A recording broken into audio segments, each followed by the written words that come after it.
everyone NAFTA cost us jobs. hates I would like to renegotiate it. NAFTA. The worst trade deal. But it wasn't always that way.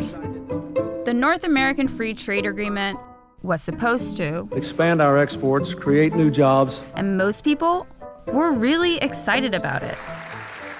So what actually happened? What did NAFTA do that was good?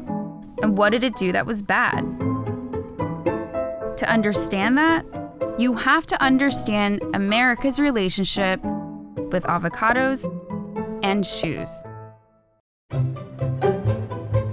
One part of NAFTA we don't often think about is this. NAFTA changed how Americans eat. One of the most successful Mexican imports to the US is avocados. Avocado consumption in the United States has exploded.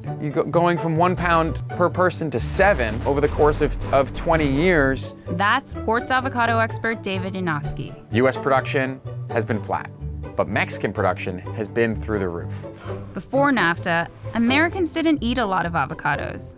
They only had access to them from California and Florida, and only seasonally. Most of the avocados in the world are grown in Mexico. And for 80 years, Mexican avocados were banned from the US. Americans didn't even know they liked them. But NAFTA made them available year-round. And it turns out, Americans love avocados. It has become a much more broadly popular food. And that has actually created more avocado demand, which has meant good business for US growers too. When it came to avocados, NAFTA was a win-win. It created this whole new staple of the American diet, and it built up this huge part of the Mexican economy. And avocados are just one example of this. Americans now drink a lot of Mexican beer and eat Mexican mangoes and papayas and fresh bell peppers and cucumbers from Canada. Certain places around the world are better at making certain things, and to create efficiency in the global economy, one nation devotes its resources to the things that it's good at and exchanges those things for the things that another nation is good at or is better at. So the United States is really good at growing corn, and we ship a lot of corn to Mexico. In turn, the United States buys a lot of avocados in the other direction. And often, that arrangement works out really well. But what if there's something that two countries are equally good at making? And the only difference is that one country has cheaper labor.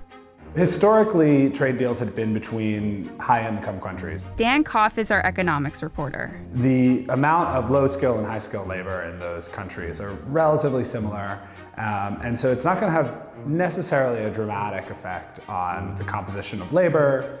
But around the time when NAFTA was signed, that balance between the US and Mexico was off. Mexican labor is cheaper. But before NAFTA, that really didn't matter. By the time a Mexican product made it across the border, it'd be slapped with a tax. So Mexican manufacturers were never really a threat. And certain industries in the US were heavily protected by taxes.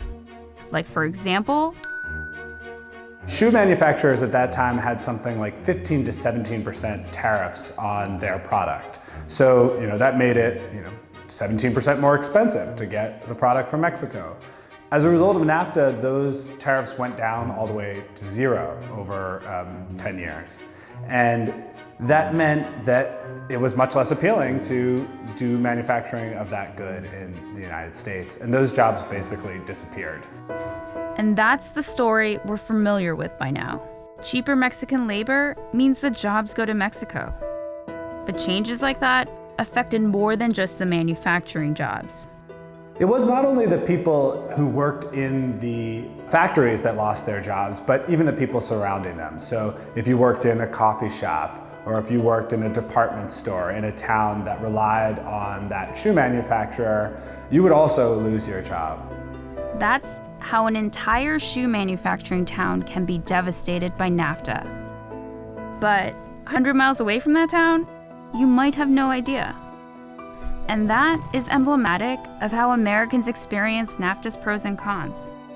The pros were spread around, a little bit of benefit to a lot of people. Whether you're in Texas or you're in Washington State or Massachusetts, you can now get shoes cheaper as a result of the products that were made in Mexico. You might be able to get avocados year round. And most Americans probably didn't even notice those changes. Who really thinks about NAFTA every time they pick up an avocado at the grocery store? But the cons of NAFTA were concentrated. For a relatively small group of people, the pain was deep. And it was deepest in the American South. The people who will definitely notice are the people who lose their jobs. And that is the question at the core of NAFTA. On balance, Americans probably saved money because of it, and they got stuff that they wouldn't have had otherwise. And some people lost their jobs. Was it worth it?